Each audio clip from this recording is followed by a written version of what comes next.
Yo, yo, yo, everybody. Welcome to the KillJoy Jake YouTube channel. How we doing this afternoon? Time to talk a little I Know What You Did Last Summer. Now, ladies and gentlemen, you've heard me talk about it all weekend, probably. If it was in my review, I just did a little video on Sunday talking about 5 things you might not have known about this film. Now it's time for all of you guys to air out your thoughts about the new I Know What You Did Last Summer, because frankly, I've done enough talking. I feel like my opinion on this matter is well stated and understood. But I want to talk with you guys about what your thoughts are regarding the new film. Was it good? Was it trash? How do you guys feel about it? I want to know. We have a lot of conflicting opinions about this one. We can add it to the list of movies that I have received threats for because of my take on it, which is completely wild. This is movie number 4 that this has happened to me. So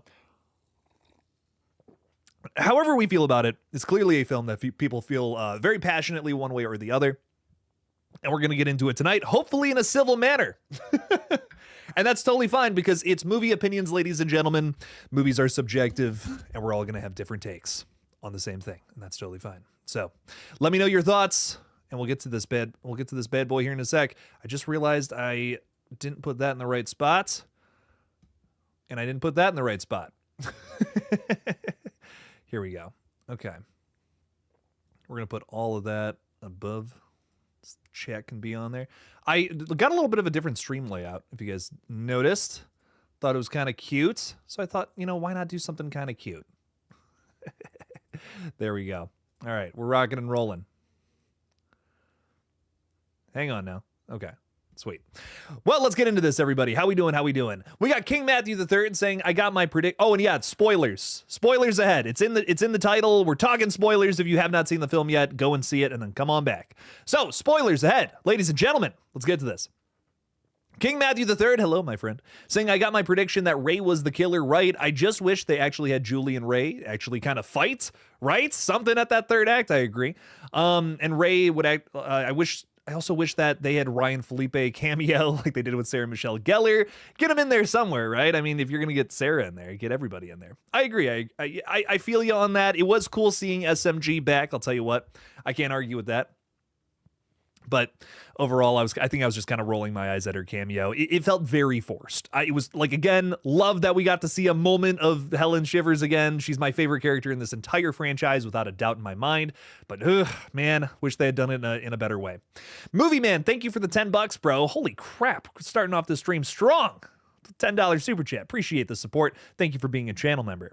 Saying, if y'all wanted to fulfill Ray going crazy, should have just did it. And I still know I would have accepted that this movie.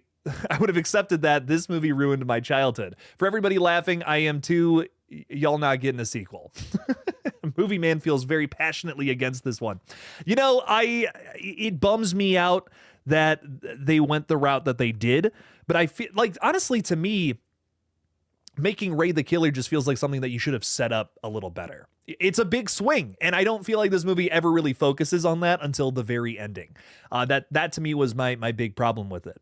Sure, you have a little bit of setup between that one really well done scene, admittedly, in this movie that I wasn't too crazy about, but one of my favorite scenes was Ray and Julie having this conversation about dealing with trauma, and that to me was cool because I feel like it was actually kind of well acted, opposed to a lot of the rest of this movie. But what I liked about that sequence is it was a little set up towards that, but again, I don't really even feel like I had a fully fleshed out motive for Ray. You know what I mean? I wanted more from that reveal sequence at the end.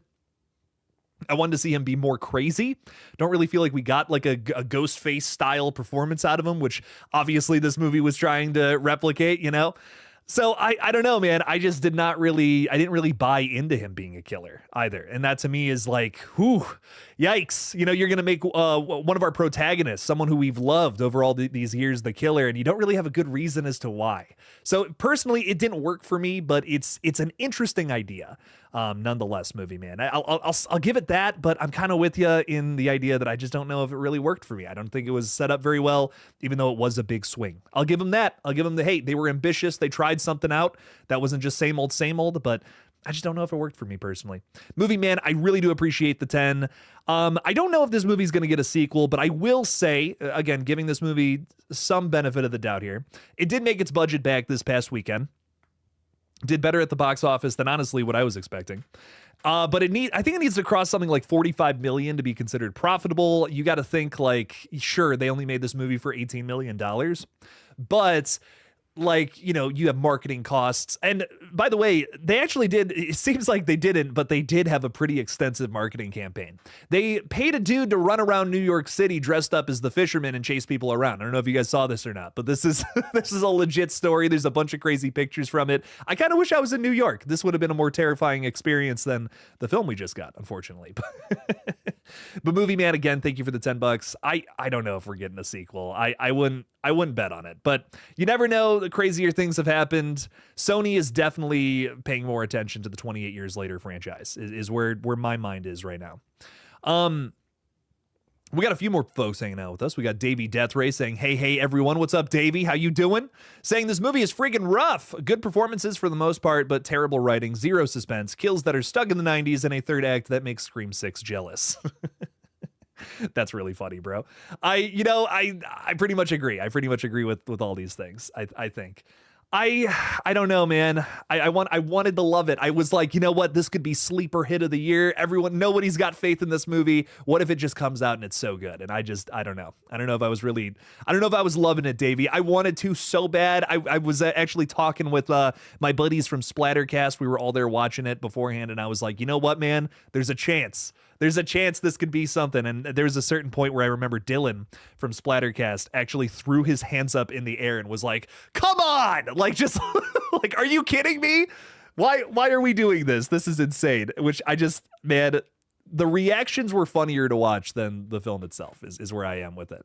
But again, have been some positive comments that I'm seeing around here.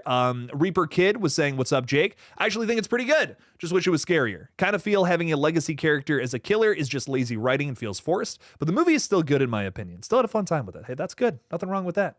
Picky Piggy is hanging out with us too, saying, how are you? I'm fantastic. How are you? Gory Tiger, what up? What up? Welcome in, dude. Thanks for stopping by. Thanks for talking some horror with us. Froggy Fresh Shitpost is also here. Absolutely love the fan service. Every last drop of it. Sucked it all right up. Hope that sequel tease comes to fruition. On the other hand, I absolutely hated the end scene after they leave the hospital. Yeah, that felt rushed. That felt like they filmed that in one take. I don't know what's up with that. We got another super chat coming in from Movie Man. Thank you again. You're number one with the crown system too, Movie Man. You're killing it.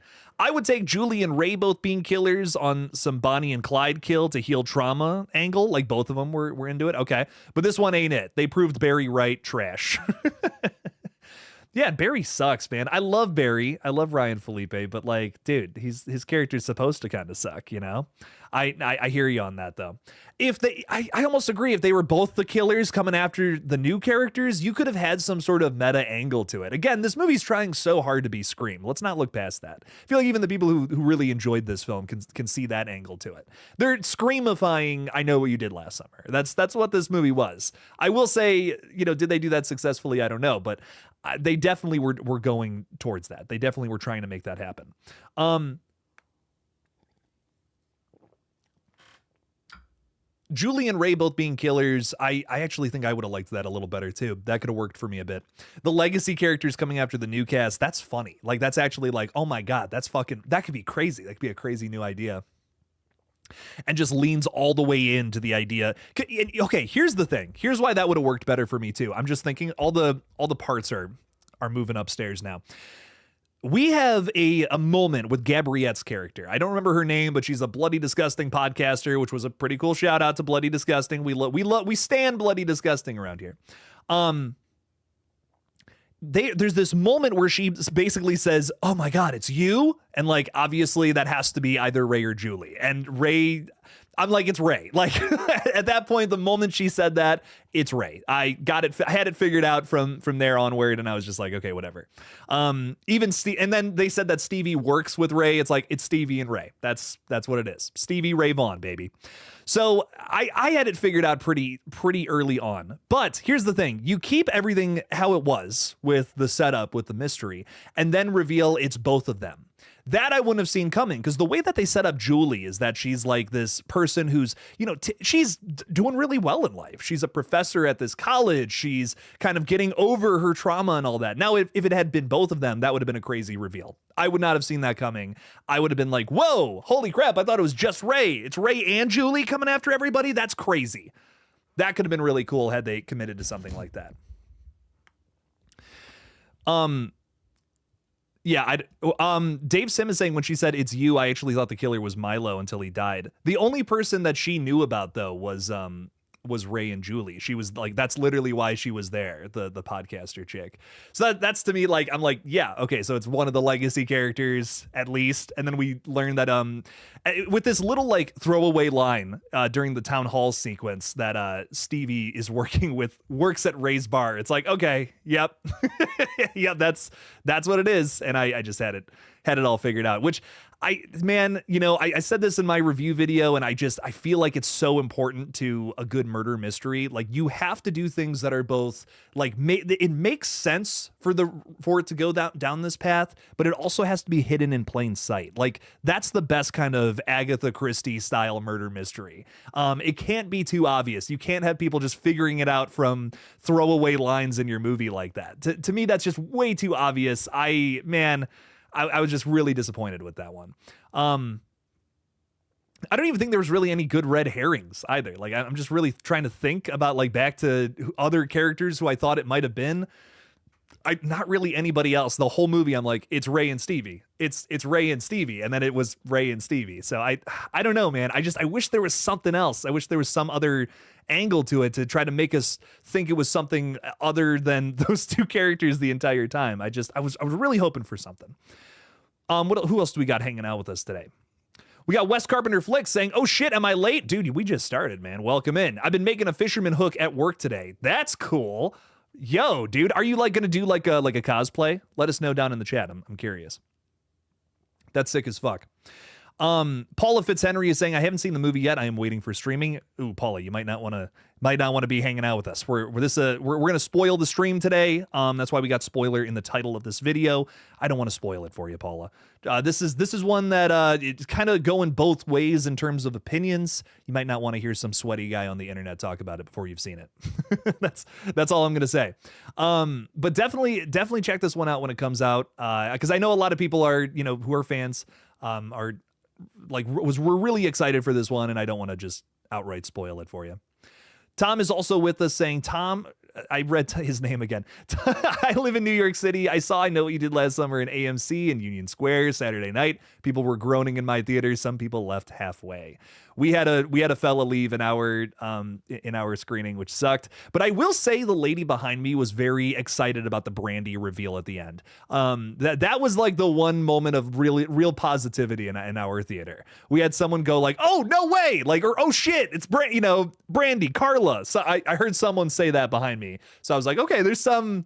I always try to gauge excitement at big screenings like that to see what everyone's vibes are, and not a whole lot of love throughout that entire movie. Even the reveal, not like nothing, just just silence the whole time. It's like, ooh, yikes. And even I know some people hated Scream 5, Scream 6, whatever, but man, even those movies, there was collapse after the opening scenes of those films, for at least in my screening, which I just was like, no way, like people are hyped up about this. This is so exciting. And yeah, for this movie, it was crickets until the Carla reveal, which is like, ooh, yikes. You could kind of tell they filmed that like real last minute too. And that's not a bad, honest to God, one of the most fun scenes in the whole movie. That's not a dig at that sequence, but you could tell it was very last minute. So it's like, ugh, the actual movie itself couldn't get any applause, which is brutal.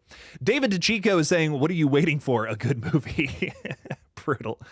Makunda is saying Gabriette looked amazing in this movie. She did. The cast looked incredible the entire time. Absolutely a positive. I will give you that. Movie Man, thank you for the 5, dude.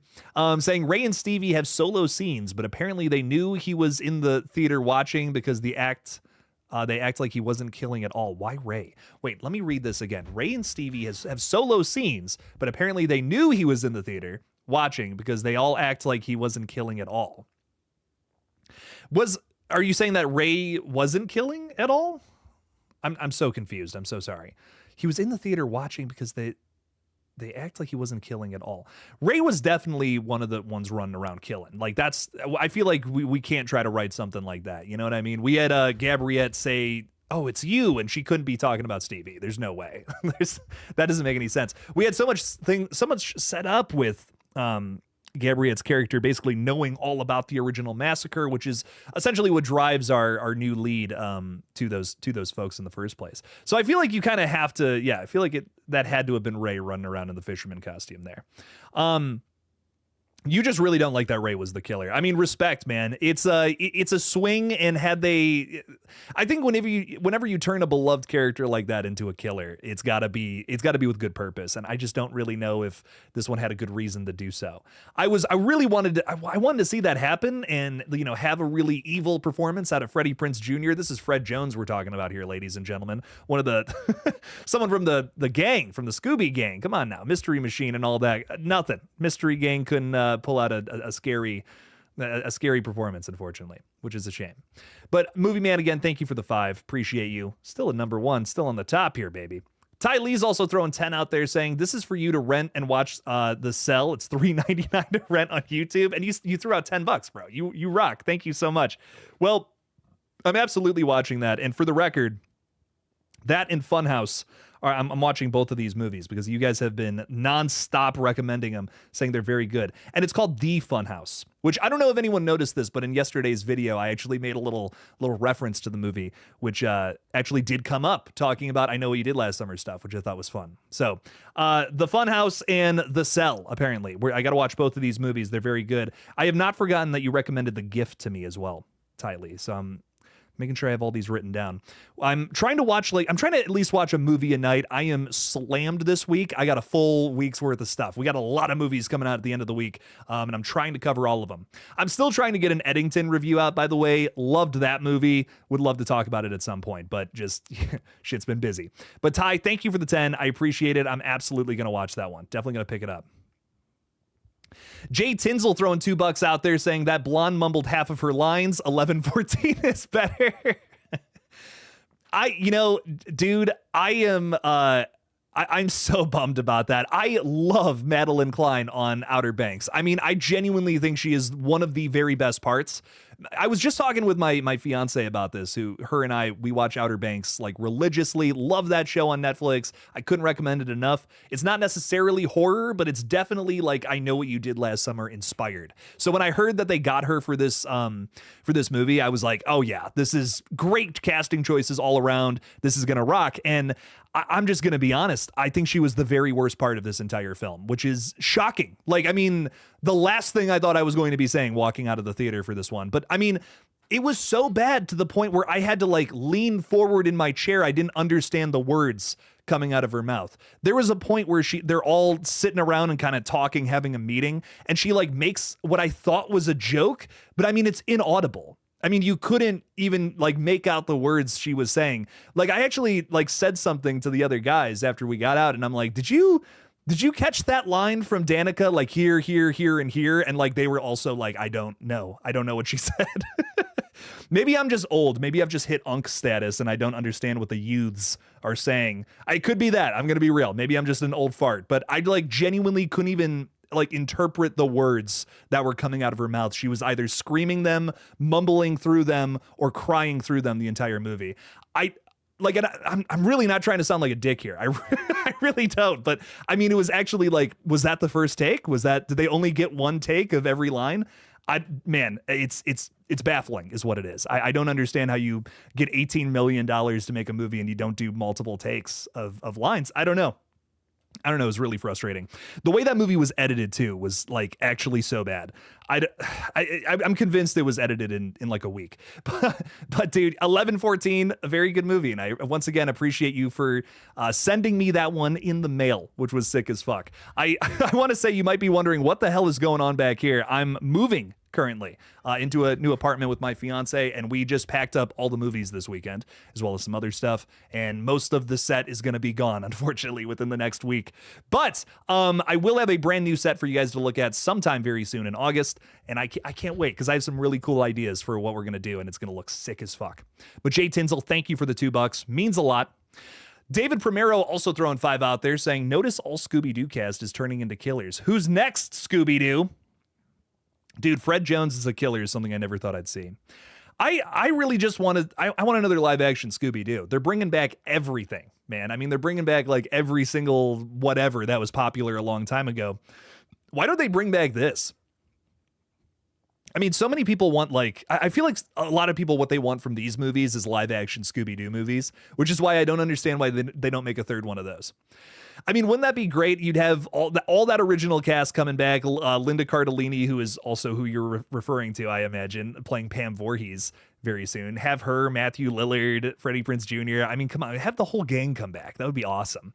And just do another live action Scooby-Doo movie. That would be great. Because I don't need any sort of blood, gore, or terror in those movies for them to be good. I feel like so many of these movies that come out are trying so hard to be like live action Scooby-Doo, and sometimes I feel like they often forget to have good kills. Like, no, this is an R-rated slasher movie, man. You gotta, there's just some things you gotta do. And I will say about this movie, talking about a positive, I think the fisherman gets one of his best kills across the board in this entire franchise here. And that might be, I don't know, maybe that's a hot take, maybe some disagree. I know we got some lovers and haters of this film, but big thing one of the kills I just loved in this movie was what's his face's dad, Tyreek with Teddy's dad getting the hook through the neck. I was like, oh my God. First time this movie made me feel something. I loved it. But man, that kill was awesome. That's like the very best fisherman kill in my opinion. I loved that quite a bit. Movie Man throwing another $10 out there. Thank you again, my friend. You're too kind. Ray wasn't tripping. He ended part 2 falling in love with his new toothbrush and engaged to Julie. That's really funny. He did love his toothbrush at the end of that. I totally forgot about that scene. If he snapped, he must have got cheated on or divorced. Yeah, I was 7 when I saw 1 and 8 when I saw 2. There's nothing wrong with that, bro. That rocks. That rocks. I didn't see these movies until way later on in life. Honestly, I was way more into the Scream movies, and then I saw these, and I'm like, oh, these are fun. These are a good time. They're outrageous. I wish I would have saw them that young. I feel like I'd have a bigger appreciation for them. But yeah, I do love them though. I think I still know what you did last summer. I think is still my favorite of this whole franchise. It is so much fun and absolutely outrageous. But man, I love these movies quite a bit. So I was kind of bummed that they did Ray so dirty here. But yeah, Ray snapping, it doesn't, I guess, yeah, if you watch 1, 2, and then this movie, it's kind of like, huh? You know, it's like, what happened? What happened there to turn him into a killer? I don't feel like this movie did focus enough on that, which I would have liked. Movie Man, let me ask you this. Had they put a little more emphasis on Ray going bad, like Breaking Bad, essentially, and I'm not referencing the show, or maybe I am. If they put a little more emphasis on that and building up his motive as to why he was doing it, would you have liked this movie more? Let me know. I'm curious, because that was my biggest problem with it. I didn't even mind that they turned a legacy character into a killer, but I just don't feel like it made sense. I don't feel like they really put enough effort into making him a killer. I don't know. I mean, trauma turns people bad, you know, question mark. I need more than that. What else happened there? I don't even feel like we got like a decent motive. Jason Carpenter, thanks for being a member, my friend, who really enjoyed this one. Jason was awesome, dude. He came over into the gaming stream on Saturday and he was like, I'm here to fight you, Jake. You're wrong about I Know What You Did Last Summer. That was so funny, bro. But you gave it an 8.5 out of 10. You feel it's overhated.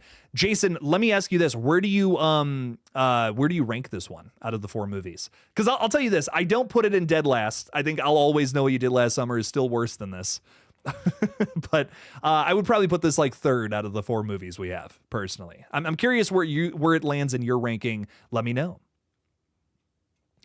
Erica, I keep meaning to say hey to you and say thank you for hanging out with us. Hello, Erica. What is up? What is up? Thanks for hanging out. Thanks for being a mod today. Appreciate you. Thanks for warning everybody that there are spoilers in this stream. Means a lot because we don't want anybody to get spoiled. That's no fun. Come on now. Movie Man's also saying, what I meant was, is Ray and Stevie are killers, but is their solo scenes together, they act innocent. No discussion of the game plan of killing everyone. I hear you on that. And that was a point I wanted to make in my review, and I think I just kind of forgot. But that's a really good point, because if you go back in Scream 5, especially, and you watch all those scenes with Amber and Richie, there's a hint at something going on there, man. Especially after you get the context of what happened at the in the ending, knowing their relationship. Not knowing that on your first watch, and then going back and watching those hospital scenes, dude, it's like, oh shit. Oh my God, holy fuck. There wasn't any of that in Ray and Stevie's scenes. And I was even thinking, like, these two are the killers. I was even like, in my mind, I'm like, these two are probably our killers. And yeah, I don't know if there was any sense of that. Correct me if I'm wrong, but I genuinely was watching it thinking these two were the kill. Like, that was what was going through my brain. I'm like, these two are the killers. They're planning on getting everybody down, and they kind of just are acting like they're still trying to find out who the fisherman is, even though they know. What's up with that? What's happening there? So, Movie Man, I agree personally, but I might have missed it. I'll say that. Maybe I missed something. Let me know in the chat. But dude, thank you for the 5. Appreciate you. David Primero throwing another 5 out there. Thank you, David. Would you like? Would this a sequel seem like Carla coming back made me excited? Wish they could have a safe Ray's reveal in part 2. Who do you think is the next killer?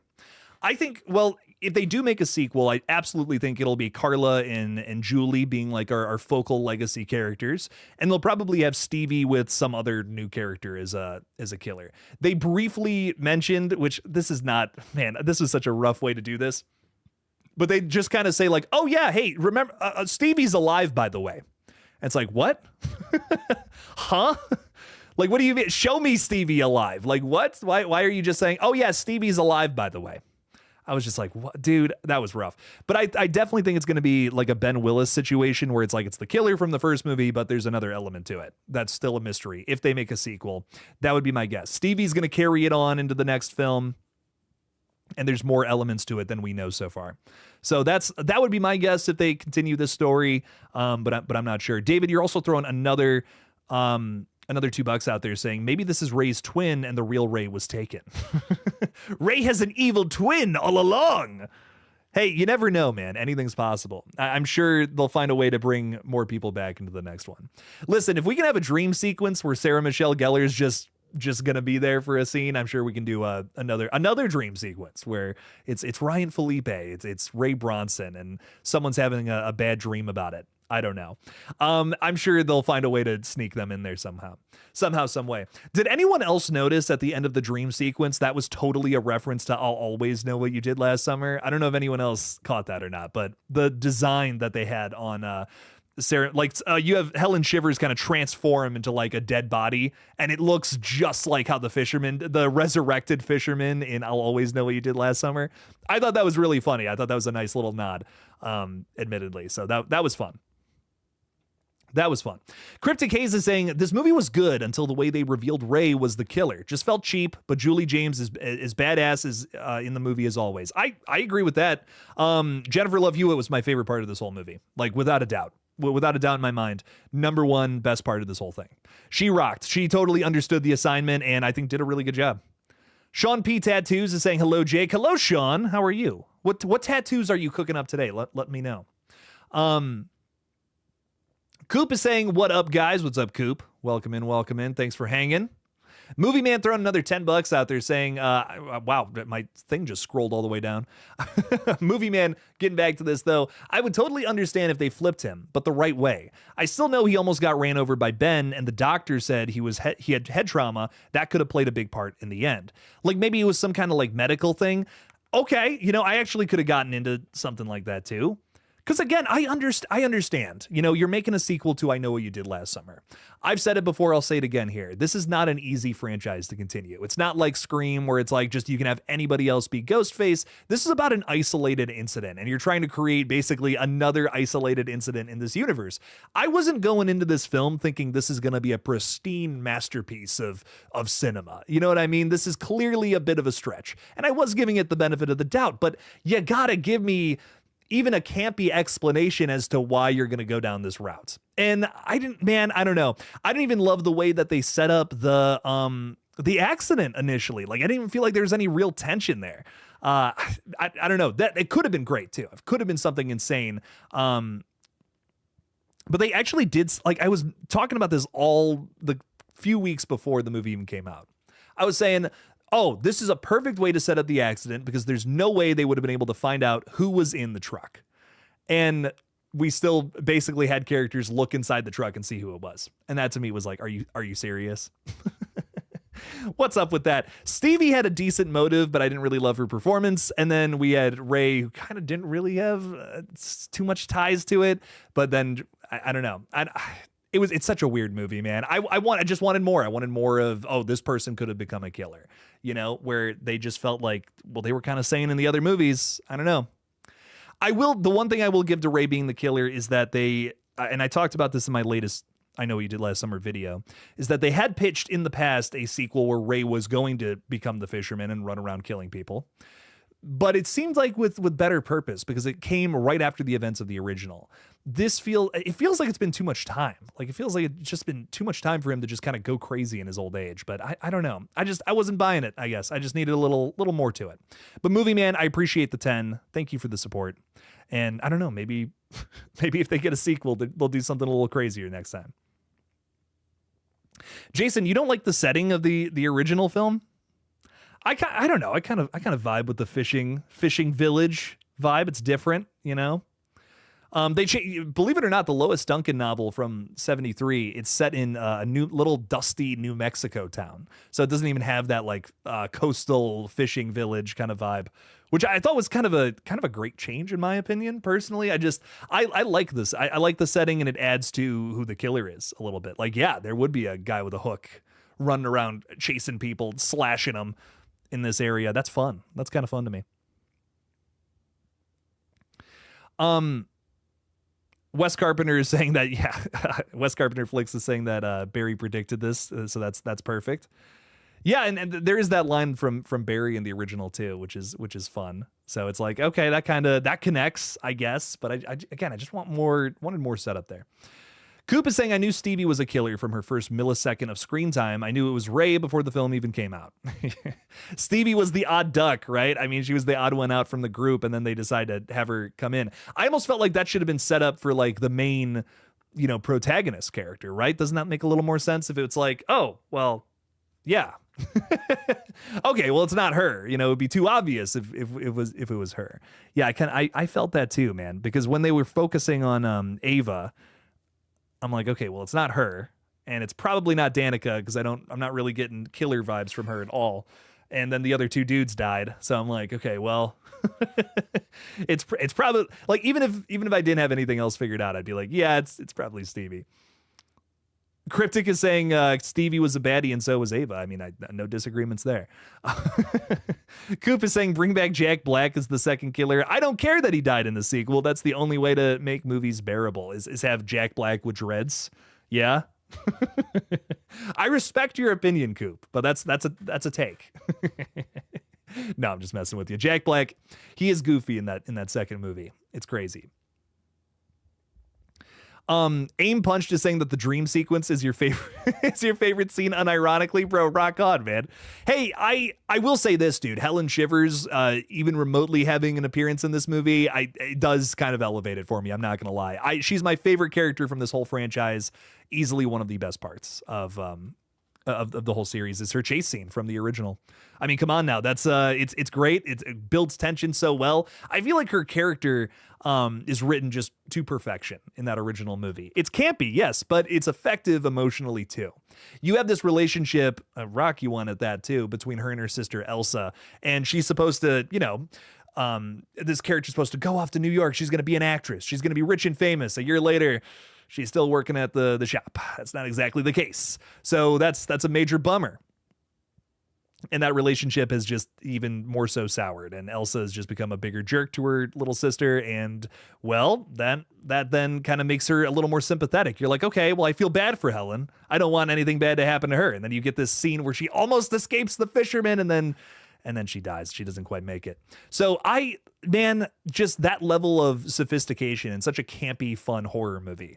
That to me is how you write camp. Kevin Williamson understands that so well, and I just feel like this movie never got to that level for me. I don't know. Was there even really a super funny moment? I don't know. I wish there was. I don't like crap talking movies. I really don't, because it just makes me sad. I want to like every movie that I see, but I just didn't have a whole lot of love for this one. Sean P. Tattoos is saying, you got the day off today. Very nice. I was just here watching you and working on a charcoal drawing. Very nice. What are you drawing? Let us know. I'm curious. That's sick as fuck, bro. It's always good to have a day off. You got to have time to relax. I did not relax this weekend at all. I was just running around doing stuff and I regret it. I think I'm going to take the night off to just kind of vibe. So that's important, my friend. Very good stuff. David's saying that Ray's motive is peer pressure. Oh, just like Stu, because he was bored. I feel like that girl in the church with the pastor who works with Stevie and Ray could only have killed the girl. Ooh, that was an interesting angle that I didn't feel like really went anywhere. Is like this whole town kind of being protective of them, of the members of the town. Essentially, I thought that could have been a bigger angle in everything, in who the killers were. Kind of like it almost had like a Jaws vibe of like, well, we can't, it's fine, it's not a connected murder, whatever. It's we need our summer dollars to fuel this town. Kind of gives me like the vibe of the mayor from Jaws. I wish we had more. I wish we had more than more to that, because I thought that was an interesting angle that didn't really feel like it went anywhere. But I agree. I feel like, especially with the church too, that felt to be like the center of something, maybe, and not really. So I agree, David. That could have been a little more interesting. But dude, thank you for the 5. Again, really appreciate the support. Gina has sent in a KillJoy Jake membership there. That went to Ty Lee. Hell yeah, Ty. Welcome to the fold. Appreciate you a ton. Sip up on the Kool-Aid. It's fucking delicious.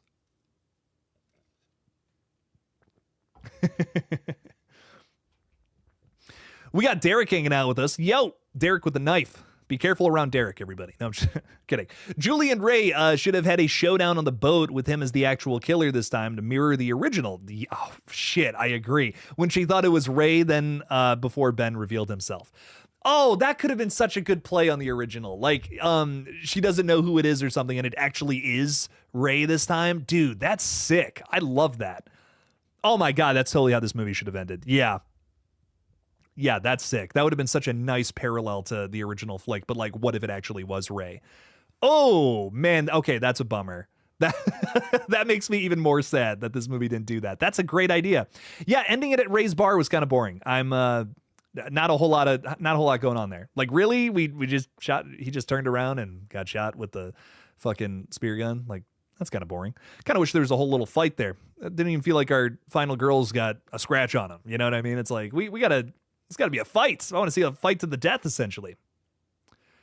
This is an insane take. I love it. Aim Punch is saying, I think a Lovecraftian spin on the franchise could work. Nothing fantastical, just like a cult or something, since we're talking about Fisher horror. That's a really good point. Maybe Cthulhu's out there. Maybe Cthulhu's out there out in the bay somewhere coming after our characters. That's really fun. That's really funny. Bro, you know what? I wouldn't complain. I couldn't complain about that at all. That would be so much fun.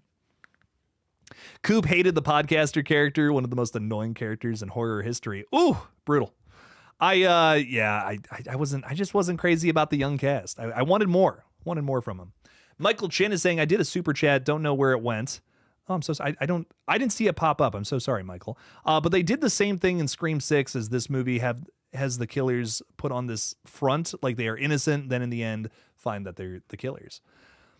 Yeah, I again wanted, even Scream 6 had a hint at these, well, I'm not going to try to praise the murder mystery in Scream 6, but even in Scream 6, it's like, okay, these characters aren't all good, you know what I mean? There's a little hint at something bad happening here. You fuck with my family, you die. You know what I mean? It's like, okay, he's got a little killer edge to him. I didn't even feel that from the only hint we had at Ray being our killer really was the whole conversation between Gabriette and the fisherman right before she dies, right before she gets like strung up basically. So I wish we could have gotten like a little like, oh, That's weird. I was talking with somebody about this weekend, and they were like, well, he does kind of say something nasty about Julie, and it's like, okay, but that's like his ex, bro. Like that doesn't come off to me as violent villain, you know what I mean? He just said something like, oh, I wish I was never married to her. You know, there was like a little snarky line. That doesn't tell me he's a killer. I mean, that just tells me that's an update on their relationship. But someone said that to me this weekend, and I was just like, I don't know if that really gave me killer vibes from him. Movie Man is saying, again, throw another $10 out there. Dude, again, thank you for your support. Saying, overall, it's just a movie. Love to everyone, love it or not. We are here talking about it, and that's what this is all about. KillJoy, my man, keep up the great work. Weapons movie next up. Hell yes, my friend, and I love that, ending it on a positive vibe there. Because that's the truth. It is a movie. And if you got any sort of joy out of this movie in one way, shape, or the other, that's fucking awesome. And don't let a sweaty guy like me take that away from you. That's a big thing. I feel like whenever you hear somebody voicing a contrary opinion, I'm sure there's a part of everybody who kind of feels like, oh man, like that sucks. Like this guy's a jerk. He's taken away my joy from this movie. No, it's just, man, you're gonna have people on all sides of a spectrum of opinions of every movie that's ever been released ever. Film is subjective, and it's okay to voice something you liked about it that maybe someone didn't see, or something you didn't like either. There's nothing wrong with that. That doesn't devalue your take on the film. If you liked it, rock on. Nothing wrong with that at all. You got enjoyment out of a movie, guess what? That's why we do all this. It's because we all get joy out of movies, but different ones at that. So, Movie Man, I love that. Thank you for the 10. Really appreciate you a ton. And yeah, dude, I mean, look, I have my criticisms. I did not like a lot of things about this movie, but maybe you did, and that's totally fine. There's nothing wrong with that. There's nothing derogatory, I mean, any way, shape, or form towards people who liked this film or people who didn't. So, I mean, like, honest to God, anytime the thing about horror is that anytime a movie comes out and it's a big success, that's really important. That's really important to the horror genre. It actually hurts all horror movies when something comes out and isn't a big success, like especially like this, are blockbusters. I mean, Megan 2.0 and this movie likely not having good box office performances is bad for everybody. It's not good for literally anyone in the biz, not indie filmmakers, not the big Blumhouse folks or whatever. Why that is because horror is a genre that doesn't get recognized all the time at, the Oscars, in award ceremonies at all, or just by the greater public. And there's a couple of reasons for that. It's not because horror is a lesser genre. I think it's mostly just because the fact that you can't really take it's a smaller audience, because you can't take kids to these movies. You know what I mean? That wipes like parents and kids, not all of them, but some of them, off the audience radar, and that's a lot of people who come to movies. Let's just be real. Why did kids movies make like 10 times the amount of a well done horror film that makes like 100-200 million? If a horror movie makes $200 million at the box office, it's a huge talking point on here. If a kids movie makes $1 billion, I guess it's a talking point. You know what I mean? It's one of those things. So it's not, even if you didn't like this movie, it's not a good thing. It doesn't make you look great to be just being like, ha, stupid movie, not making money. Like, no, man, this movie not doing well at the box office, it sucks. I think it sucks for everybody. We want it to do well. But again, you got to be honest with your opinion about these things. I think when you're someone that's a reviewer, essentially. I say it because I really do mean it for multiple reasons. I want to just come on here and say that every horror movie is great. Go watch it. But that's just not the case, unfortunately. The Beer Belly Angler is saying, heard nothing but bad things for this movie. I'm waiting to watch it at home. It'll be on streaming in a couple of months. You know what I mean? This is going to be on Netflix probably by this fall. And you'll be able to watch it, unfortunately. But yeah. Coop is saying that Teddy was probably my favorite of the new cast, possibly of the movie.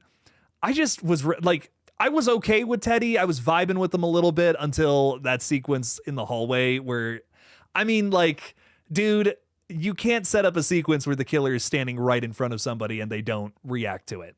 And before that, he's in the shower with a message saying, "You're next." What? Dude, like, there was just no consequences for actions in this movie. If that happens to somebody who's in a slasher scenario, the majority of people who have at least a couple of brain cells up here are going to call somebody else, call the police, do something besides just, I'm just going to lay around and hang out. Like, I didn't buy that, man. I didn't buy that at all. That didn't feel like a consequential scene moving from one thing to the next, even remotely. Luddy Network, what's up, my friend? How's it going, dude? Thanks for being a channel member. So much love to you. What's up? What's up? Welcome in, welcome in. Thanks for hanging out with us. What else do we got going on? Triple Glax is saying the movie was okay. It definitely was a disappointment at the same time, though. You were like kind of middle of the road with it, maybe, though. Maybe like a 5 out of 10 for you, Triple Glax. That's cool. That's cool. That's cool. What about Keepers? Oh, are you talking about that brand new movie? We had a new trailer for that today from Osgood Perkins. I did see that, and I love that trailer. I feel like that was the same trailer we got back when The Monkey came out. I don't know if you guys saw that or not, but when The Monkey dropped earlier this year, they had a trailer for Osgood Perkins' next movie, which comes out this October. Holy shit. Like, this guy's busy. Long Legs last summer. We had The Monkey in February. And now he's got another film called Keeper dropping this October, which is like, dude, oh my God, take a break. You're killing it out here. But this movie genuinely looks good. It looks like an even darker film than The Monkey, which seemed to have been a big complaint about that film. Some people felt it was too silly. I liked it personally. I had a good time with it. But if you want something a little closer to Long Legs, this movie seems to be that. So definitely keep an eye out on this film. The marketing has been phenomenal so far. But yeah, Tom, I agree. Keeper, really hyped for that. Brand new trailer just came out today. If you haven't seen it yet, definitely give it a watch. Hey, Davey's also still with us, saying, this is a little off topic, but are you going to Scream Unseen tonight? I hear it's going to be together. What? Huh? Bro, if I can see that movie early, that's going to save me so much damn time, because literally the day that comes out, I'm moving into my apartment and I'm like, I have no idea how I'm going to cover this movie. And I'm not even going to lie. Together is one of the movies I'm the most excited for the rest of the year. Scream Unseen, huh? Okay, I'll get out to that. I don't think we're doing the Lethal Collective tonight, which bums me out. We had to cancel again, which sucks. But I might go see Together. If I can see that one early, that would be sick. Tell you what, I don't think I'm going to be able to cover it otherwise, which would suck. So, Davey, thank you for the heads up. That could save me a ton of time. Would love to see that. Luddy, yes, we are talking spoilers for the film. So throw out your thoughts and feelings about this movie, whatever you're thinking. Let us know in the chat. Mikunda's really excited for The Conjuring 4. You know, honestly, I am too. I love the Conjuring movies. I've been kind of disappointed with the last couple entries, but I still am I don't know. I still just kind of love them. They're a guilty pleasure for me personally. I hope this one's good. I really do. It's in the actual Conjuring franchise. It's not an offshoot, which I think I have lesser expectations for those, but like Conjuring 1 and 2, man, those are great. I love those movies. I watch those pretty often, and I'm hoping that this one is right up there with them. Conjuring 3, you know, kind of whatever, but hopefully this one will be better. David Primero throwing $2 out there saying if they just do their research, they would stop it. Are you talking about if they just do their research? Like, are you saying like with characters in the movie, like just if they just knew more about all of this, they would be fine? Give me a little clarification on that. If they just would do their research, they would stop it. Sounds like a character in a movie, given a real dramatic read. If they had just done their research, this would have all come together. Davey saying an AMC employee confirmed that it's together on the Reddit thread. I'm going. Just give me a shout out on your short if we're even. And we're even. Deal, Davey. I got you, bro. Yeah, if I get to see it tonight, absolutely. Abso-freaking-lutely. Dude, yeah, that would just save me big time. It's crazy. They're releasing it on the 31st, which is like, I mean, we have to have everything ready for the move. I'm not going to be able to do shit that day, basically. So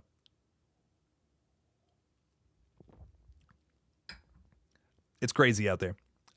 Michael Chin throwing 5 out there though too. Thank you, Michael. Do you think them making Ray a killer is the same as Dewey being a killer in Scream? Had he never died in Scream 5, it gives me the same vibes. Michael, I totally agree. Definitely similar energy without a doubt. I think that this movie was trying so hard to be Scream 5. And 5 did a lot with Dewey's character, while updating us in a way that maybe some fans didn't like. It was a sadder incarnation of the character, but he was still same old hero Dewey, and that's how he went out. You know, that's the character he had always been. And I think this movie tried to analyze Ray, you know, being our male counterpart to this franchise. How, you know, what was his vibe all along? What could we do with his character to kind of reinvent him now? And it's a different character than Dewey. There's a big difference because Dewey has always been this like heart is bigger than his brain style hero. He's gonna run in there guns blazing even if it means he dies. that's how he's always been. That's why he always gets hurt by the end of these movies, and that's why he ultimately died saving characters that he didn't even know, which is like the most selfless thing a person can do, and that's Dewey at his core. Ray, I understand making him the killer. I get it. It makes sense to me. But again, I feel like in Scream 5, they did so much setup with Dewey's character, putting him in this like kind of just a sad place that he might not be able to escape one way or the other. You know what I mean? He was living in a trailer park by himself, so sad that he was watching his ex-wife on the news. You know what I mean? Every morning, because that's the only kind of love and connection he was able to have in his lifetime. And that's just such a bummer, you know? That's like, yeah, of course Dewey's gonna go out. It's kind of, in a way, it's kind of putting him out of his misery, which is such a sad thing to say. That's this beloved character, that's where they end up ultimately going. But I feel like it was written really well. And again, why do we go to movies? It's to feel things. And I want a movie to make me upset. I want a movie to make me happy, gross me out, whatever. If I'm just watching a movie and I'm just like this the whole time, it's probably not a good movie like this one. No, I'm kidding. But yeah, no, definitely a similar parallel. They wanted to do something fresh with this character, and bring him up to speed. Could Dewey have been the killer though? I'd say no. I think Ray, it makes sense because they were kind of suspicious of him in the original. And like I said, the original person who was going to pitch a sequel to I Know What You Did Last Summer back in the late 90s even picked up on that a little bit and was like, what if we turn him into a killer? You know, what if we make him and Ben Willis? They kind of are going at it in the original version of I Still Know What You Did Last Summer. So I understand wanting to finally bring that to fruition, but was it done well? I guess that's the question. Makunda is asking what my rating of Bring Her Back was. It's coming out in August in my country. Oh, that you haven't seen that yet? Oh, no way. Bring Her Back rocked, in my opinion. That's a top 10 horror from the year for me personally. It's don't expect Talk to Me vibes again though. It's coming from the same people who made that one. It's a little darker of a film. Kind of hits on similar ideas of grief and dealing with trauma and all that, but it's done in a different way. Done in a much like darker and personal way, I feel like Talk to Me has some really like fun elements to it. You know what I mean? Bring Her Back, it is a different animal, even though it's kind of hitting on the same concept a little bit. But definitely give it a watch. I think it's still in my top 10 of the year for sure. And it's just a really well executed movie that unfortunately did not do well at the box office, which I think is a shame. It had really good reviews. People were really vibing with that one, and I can't believe didn't have more love. Life of Fonz is saying, when are we getting the Eddington review, my man, if you want to talk about it? I got to see that one on Friday. I loved Eddington quite a bit. I don't know if it's in my top 10 horror movies of the year. It's not really horror, but it's got a lot of gore. It's got a lot of blood, surprisingly. It's a very different movie for Ari Aster. I really liked it. Don't get me wrong. I'd give it like a very, very, very strong 8 out of 10. Maybe even a 9. My thing about Eddington is that it's like I don't even know how to, it's tough to explain. It's a very wide range of just looking at the entire political landscape of America in 2020 and how we're still kind of in the fallout of that. And I know some people are like, that's not why I go to movies. I want to escape all this shit. I get that. But this is a really well done take on all of it. It's not, and I know I say something like that and it's like, oh, this is just talking about one side or the other. No, it's not centrist, but it's also kind of just examining everything a little bit. I feel like there's a lot that this movie has to say that I really enjoyed. So personally, Eddington, just it's a brilliant film about how misinformation has just kind of skewed a lot of violent events in our country one way or the other, has turned small problems into bigger and bigger and bigger problems. And I think that it's a very good watch if you get the joke, because there's definitely a joke throughout this whole movie that you might totally miss. And I think some people are going to walk away from this one and be like, I just don't like what that movie was saying. Is that movie promoting all these violent things that are happening? And it's like, no, it's making a certain character a punching bag. And again, if you're paying attention, you'll see that. But I thought it was very funny. I thought it's a very darkly funny movie. It's borderline a dark comedy rather than a horror film, more than anything. Feels more similar to Beau is Afraid rather than Midsummer. In terms of Ari Aster's catalog too, but I could totally do a whole review on that. There's a lot to talk about with that movie. I feel lots to chew on that I enjoyed quite a bit. Had me laughing out loud with the final moments. I was like in tears laughing. I thought it was so fucking funny. But man, Joaquin Phoenix, man, he just loves playing unlikable characters, tell you what. Luddy Network's hanging out with us saying, so the killer reveal immediately made me think of all the Scream fans requesting for a legacy character to be a killer. I enjoyed the kills, but overall it was frustrating, just not realistic. Worth the watch, not mad I paid to see it, just felt like no one proofread it. 4 out of 10. I agree with that. It needed a once over with the script. There was a lot of things happening there that made me question what the hell was going on. And I learned this recently that Leah McKendrick, the person who wrote the initial screenplay, had it overhauled by the director as well as another screenwriter. And it does come off as too many cooks in the kitchen. I wonder, and I don't know what it looked like, but I wonder had they just used Leah McKendrick's original draft, what this movie would have looked like. Because I'm kind of like wondering what parts of that was from her, what parts of it weren't. I don't know. I would have loved to have seen that personally. So not 100% on what was going on there. It does feel like a movie that was trying to, like, with too many cooks in the kitchen, just too many people pulling from one side or the other. Had they just focused on that original script from Leah McKendrick, I bet it would have been better. I bet it would have been a better movie. But who knows? Anything could have happened. I mean, for fuck's sake, Mike Flanagan was supposed to do a I Know What You Did Last Summer movie before this, which sounded totally crazy and like a total reinvention of the series too. So I would have loved to have seen that. I kind of detailed that in my latest video. If you guys haven't seen that, banging idea, man. And Mike Flanagan, I mean, everything he touches is gold. He has the Midas touch. So I definitely think that it would have been something special had he been able to do it. We got Devin Morgan saying, I thought I Know What You Did Last Summer was okay. Not the worst movie, but definitely not the best. I'm struggling whether to give it a 5 out of 10 or a 6 out of 10. That's totally fair. It was just, I don't know. For me, I just was like, that didn't do much for me at all. So that's kind of why I gave it the low rating I did. I really wanted to like this one so much more. I think I weirdly hyped myself up thinking this is going to be the new Scream. You know, they're going to deliver something insane here. It's going to be some sort of big surprise, but not really. Mastermind Killer saying absolutely thought I Know What You Did Last Summer was excellent. It was everything we asked for in reinventing the same old thing. In reinventing without doing the same old thing. Sorry. I hear you. You liked the idea of just kind of twisting everything around. Ray's our killer this time around, not the protagonist. And that I can see that you enjoying how that lines up from the first 2 movies to now, because Ray was always kind of suspicious a little bit. So kind of finally doing something with that. I get the satisfaction in that for sure. Triple Glax this is interesting. Triple Glax is saying that Talk to Me wasn't for me, but Bring Her Back was awesome. Okay, interesting, dude. That's interesting. I really like both films for totally different reasons, and I think Bring Her Back was a much more mature take on Talk to Me, where I feel like Talk to Me was like the teenage version of Bring Her Back, if that makes sense in a weird sort of way. Like, it's not a dig at Talk to Me. I love both films personally, but I get it. I definitely get people liking Bring Her Back more than Talk to Me, for sure, without a doubt.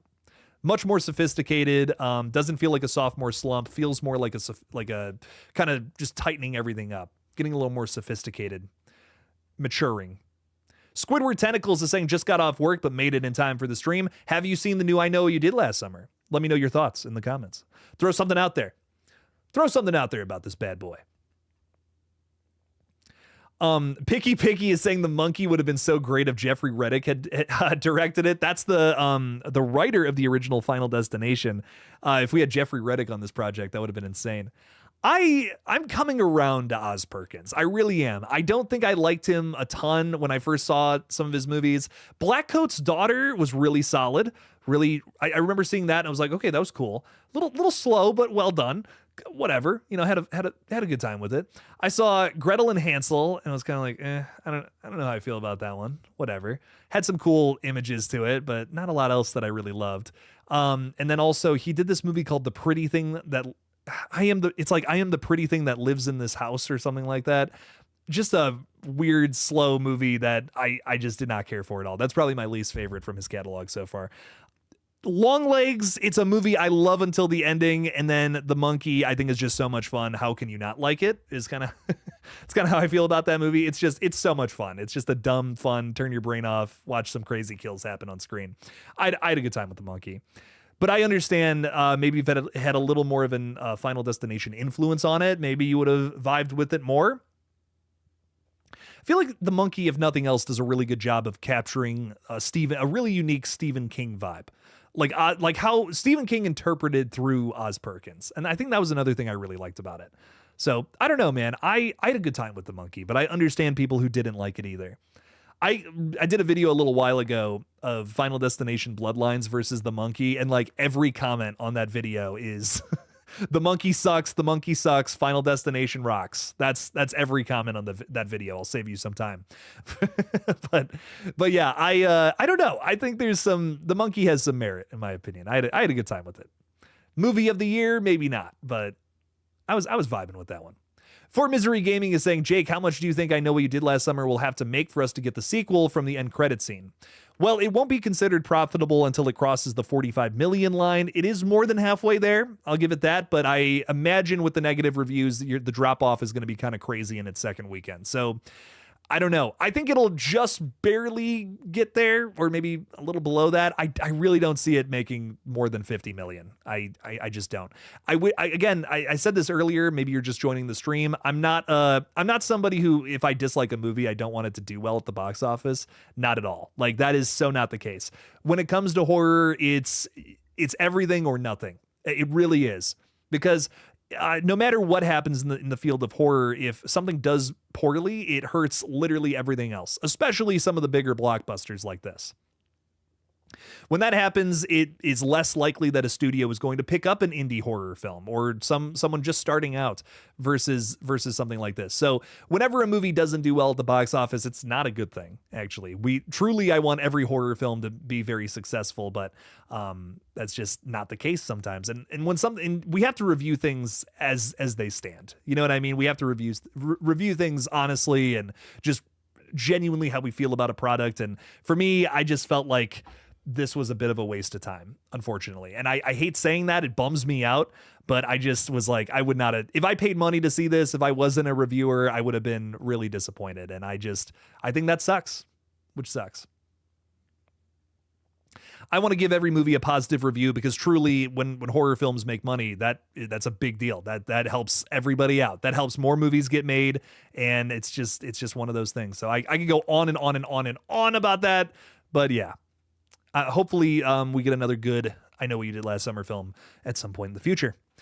JJ is hanging out with us. What's up, JJ? Yo. Thanks for the $2, dude. Saying, what if Kevin Williamson writes I Know What You Did Last Summer sequel, or Ty West? Ooh. How about Kevin Williamson writes it, Ty West directs it? That would be crazy. I'd be very into something like that. That's something I've been talking about a lot this weekend, is how Kevin Williamson just totally understands how to write camp, but still add a level of sophistication to it. And that to me is why I love so much of his work, especially the original I Know What You Did Last Summer and the original Scream. Because these are movies that, surface level, they just kind of come off as dumb, silly slashers, but they do something so unique and so thoughtful that they actually reinvigorate the whole genre. So I don't know, man. I'm somebody who I need something like that in a good campy B movie. To me, anybody can write a silly movie. Anybody can write a silly slasher movie, but can you add a level of sophistication to it that isn't necessarily something you gotta turn your brain back on and focus, or you're gonna miss something? No, you can totally understand what Scream and the original I Know What You Did Last Summer are hitting on, just from vibing with that movie. And it's a good time. You know what I mean? It's a good time. So I just Kevin Williamson gets that. He gets that it needs a little something else, you know, it needs a little extra push. You can't just write a bunch of nonsense and hope people like it, because again, I feel like anyone can do that. Ty West even has a little bit of camp to his X trilogy, but then there's still something really well done and interesting. Is the X trilogy reinventing the slasher genre? No, but they do add really fucking well-written characters into the mix. The original X, I think, is one of my favorite slasher films of this decade because the characters are across the board super well thought out and well performed by some excellent actors. I didn't feel that from this movie. You know what I mean? It's like, it's one of those things where it's like you watch something like that and you're like, this is how good a slasher movie can be. And then you see something like this and it's like, they just didn't, there are so many moments of that movie where I'm like, that was the first shot. That was the first take of this line. So Kevin Williamson writing a new sequel to this with Ty West directing I'd lose my mind, bro. I would be over the moon about that, JJ. Dude, thank you for the $2. I appreciate you a ton. Cryptic Haze is saying, I want to check out the book. Is it worth it? I would say yes, because I think it's a very different take on the same idea, and I feel like it has ultimately a better fate for its characters. A more fitting fate, let's say that. In my humble opinion, there's some things that you'd like. I understand why they changed it so much, adapting it to the screen, because it's like there's some elements to the book that just wouldn't play well in a new movie, especially after another film. I don't want to spoil it for you, but there's an element to the book that another movie that's much more popular has already done. And if they would have, and again, this isn't like just a random movie. No, this is one of the most popular movies of all time that I'm talking about, that I Know What You Did Last Summer. The book kind of did first, but they adapted the movie after this other film came out. This is getting convoluted. But the book is good. I think I really like it. Personally, honestly, I think this might be a hot take, but I think my favorite piece of media in this franchise is the original novel, even though the movies are a ton of fun to watch. Davey Deathray is saying, this I Know What You Did Last Summer movie could have been the best entry in the franchise. But outside of hiring younger performers, they failed to bring it to the modern age. Yeah, that was a big thing for me too. I feel like a lot of the dialogue, it felt like what you would see like teenagers write on Twitter.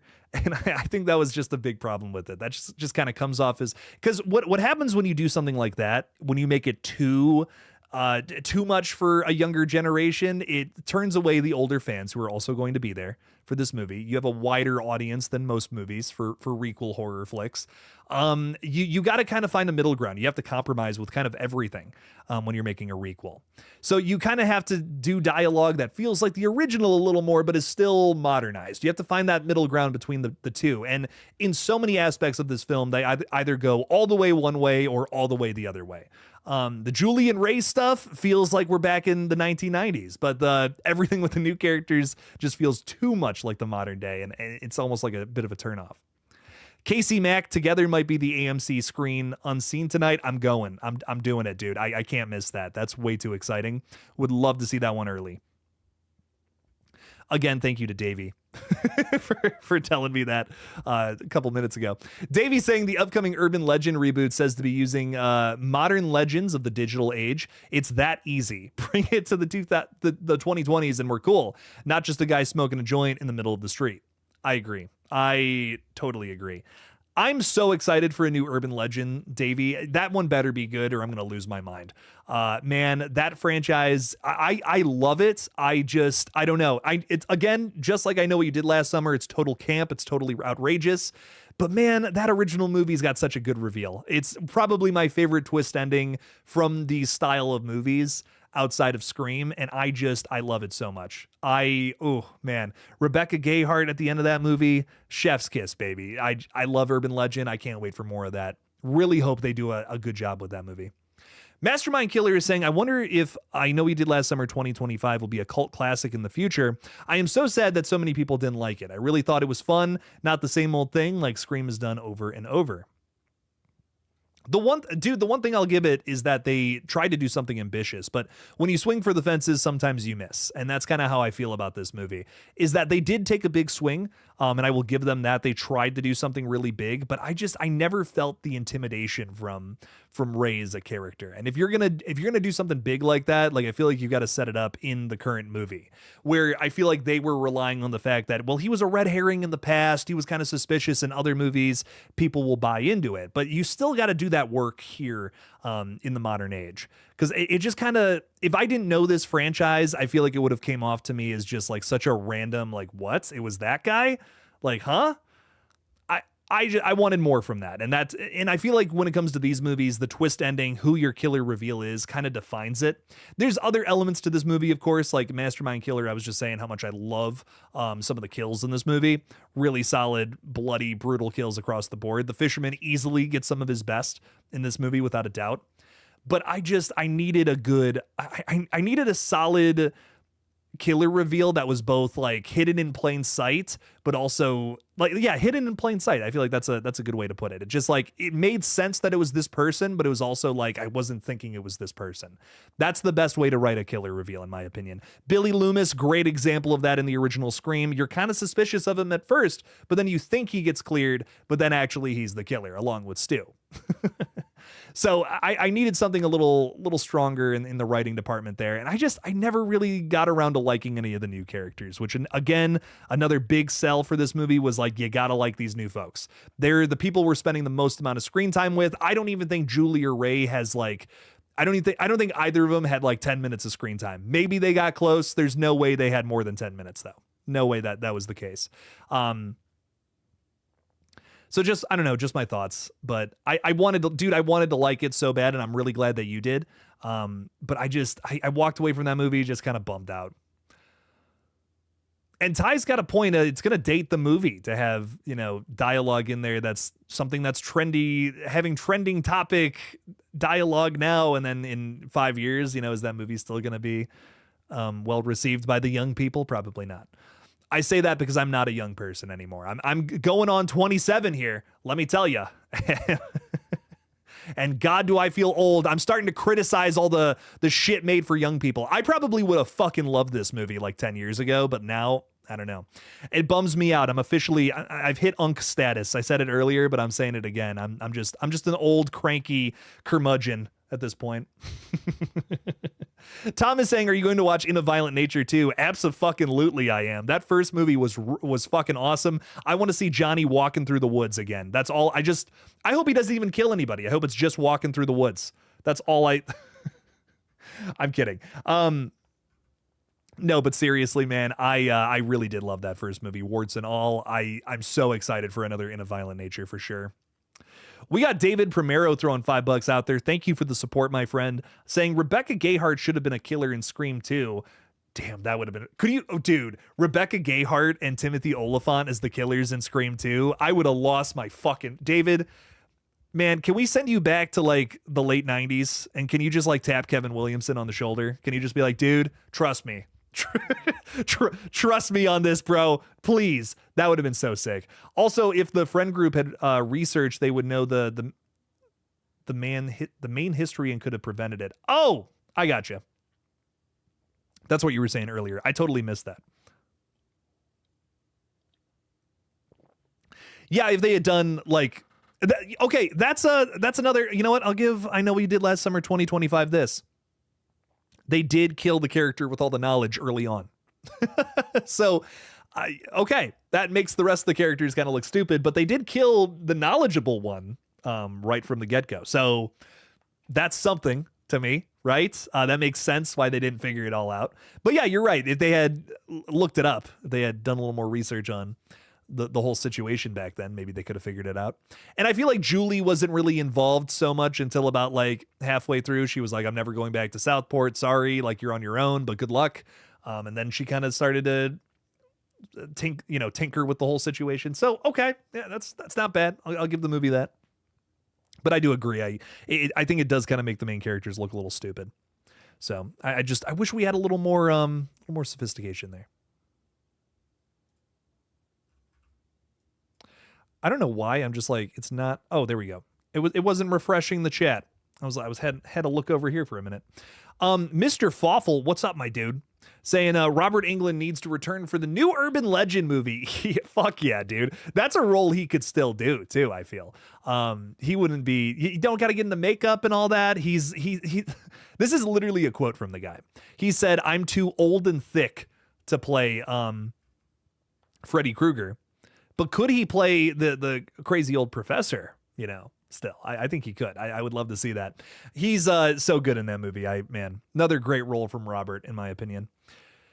You also want to see an Art versus Johnny crossover movie. That would be awesome. Would make the most sense. These are two of our bigger slasher villains these days for sure. And I think if In a Violent Nature 2 is good, it could absolutely, you know, ascend that character into icon status.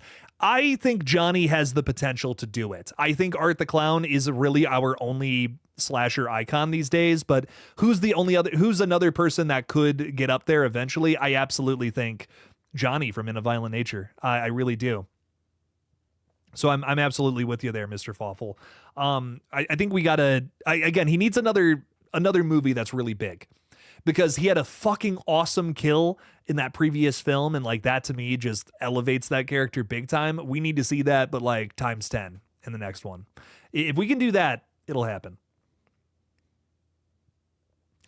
Mikunda, all the horror creators are talking about the movie together. Jake, have you seen this one? Apparently I'm seeing it tonight. It's a brand new movie that has a lot of hype behind it because it went to a ton of film festivals at the top of the year, and people like just outraged, like not outraged, like just very positive words about this movie. Essentially, a lot of people were just praising the hell out of it, saying this looks awesome.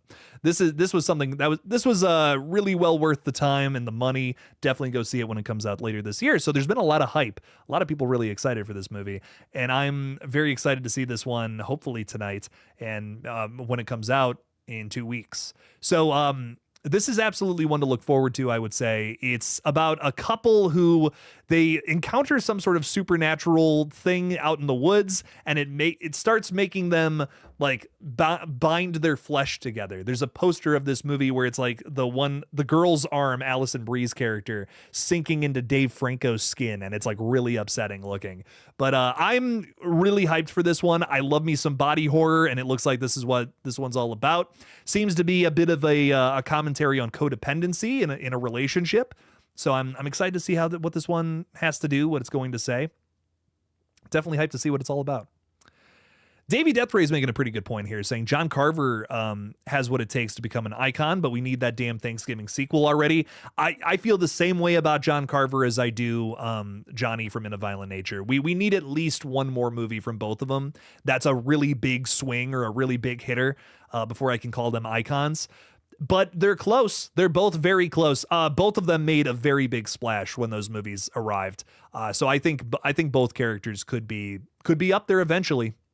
As of right now, I don't know. I don't know if I'd call them that. Like Hard Eyes, I think is another good example. Iconic looking killer. Gets some pretty cool kills in that new movie. Horror icon though?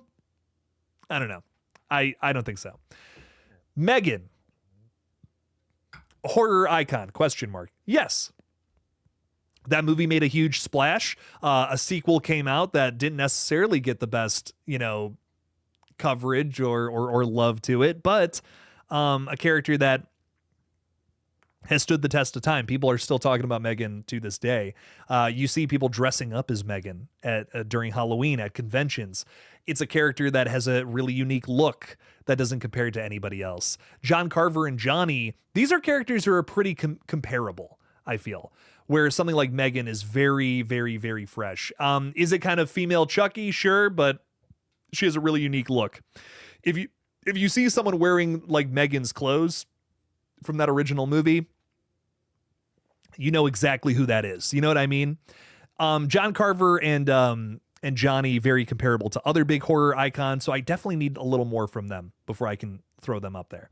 But I'm excited for sequels to both of those movies, let me tell you. I loved Thanksgiving. I loved In a Violent Nature. So both of those could be really good.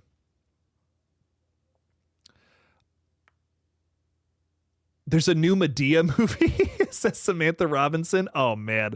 I'm going to have to put that on. I got to watch Bone Hill Road as well still. I'm actually writing that down right now. I'm putting it on the list. One of these days when I'm not crazy busy moving into an apartment, I'm dead serious. I'm going to just sit around all day, make some popcorn, and I'm just going to watch all these movies. Like, it is going to be so much fun.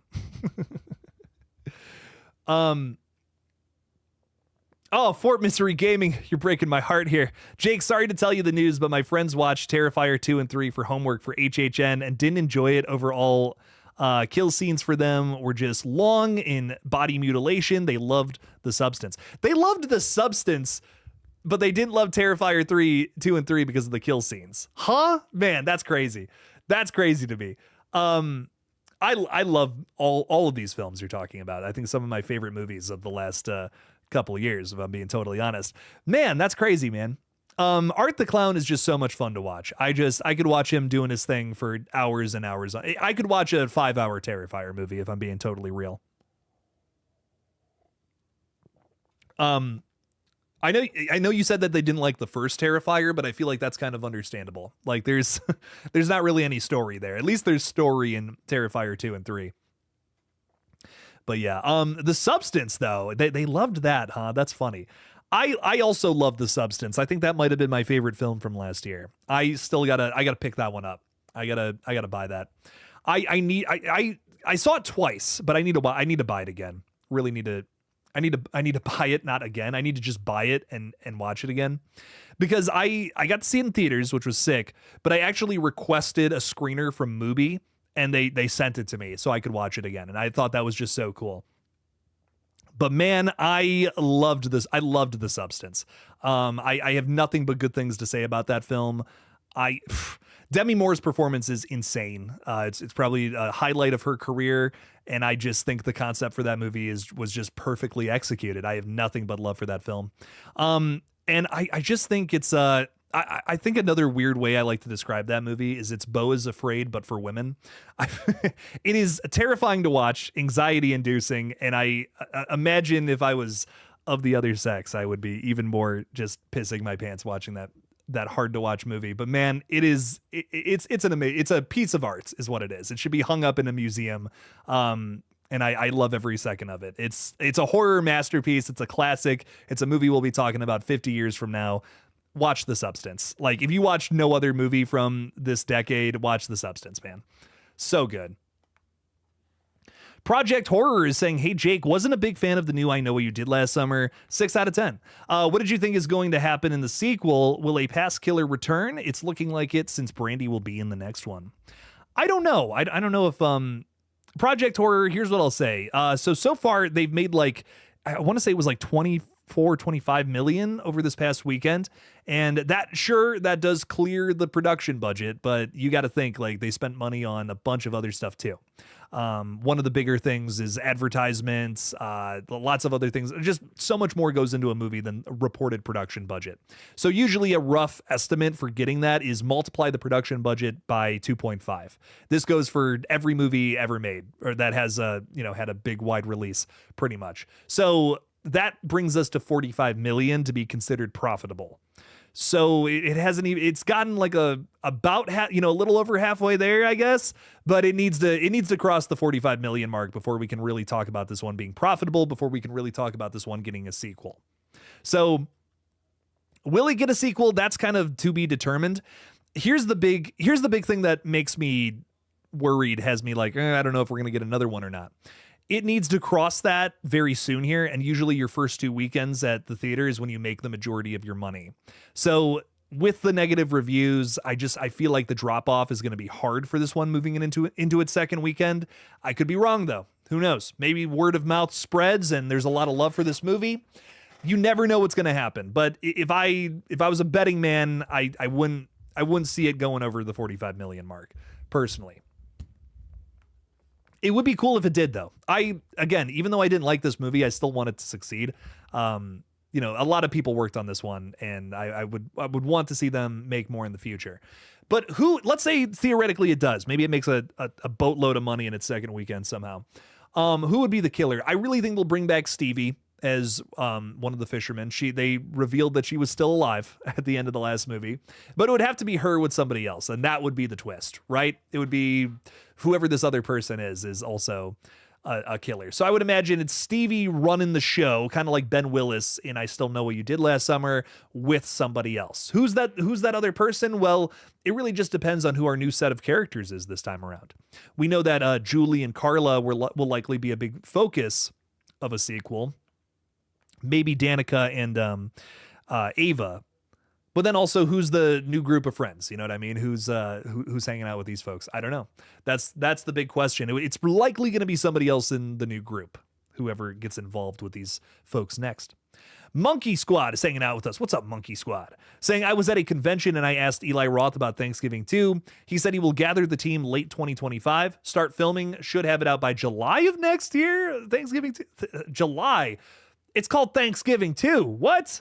Yeah, I do believe I totally hear you on starting to film maybe late this year, though. I could totally see them shooting it in like fall time. That's kind of seems to be the case based on what we've been hearing about it. I know they promised a 2025 release, but don't forget when they initially announced a sequel, they talked about, well, we want to take our time. We want to make this thing right. And Eli Roth is busy right now, fellas. He just started up his own horror production company, and he's working on releasing a ton of crazy unrated horror films. So I'm personally, I'm all about that. He's trying to basically recreate the success of Terrifier 2 and Terrifier 3, and think about all the other movies that are being released that are unrated. We had In a Violent Nature last year, which actually did bring in some money, did really well. Now, this year, we have two very big releases in established franchises that are being released unrated. We have The Toxic Avenger coming out next month, which I'm really excited for. And then we have Silent Night, Deadly Night, also unrated, coming out this December. I'm excited for both of these movies. I cannot wait to see them. I think they're going to be big surprises probably of the entire year, without a doubt. But, now that... and the other, I didn't even mention Eli Roth's movie. Eli Roth has a movie that he's distributing from Joe Bagos, an underrated filmmaker, I'll say, who doesn't get enough love. Coming out next month, called Jimmy and Stiggs. And this is basically going to determine the future of the company. You know what I mean? If this sucks, who's going to want to, who cares? You know what I mean? So this has got to be something good. And I think he thinks it's good. So this is definitely one to look forward to. I could see Jimmy and Stiggs being the true sleeper hit of the year. If I'm being real. Look up the trailer. If you don't believe me, I think it looks like a Dead Alive, Evil Dead inspired splatterfest, but with aliens. So I think it's going to be something really special. I can't wait for it. I cannot wait. Lucas Daniel is saying, I really hate what they did to Ray in this movie. I hope they retcon this one. Ooh. Scathing review. I'm kind of with you, man. I just didn't love it. I really wanted to, though. But yeah, I was kind of with you, man. I was bummed out. I was just I walked out of the theater kind of a little frustrated, a little annoyed. And it was simple things too. Even some of the big talking points, about Ray being the killer and, some of the characters being unlikable. They just didn't even set up sequences well. There was no tension in a lot of the chase sequences or even some of the kills, man.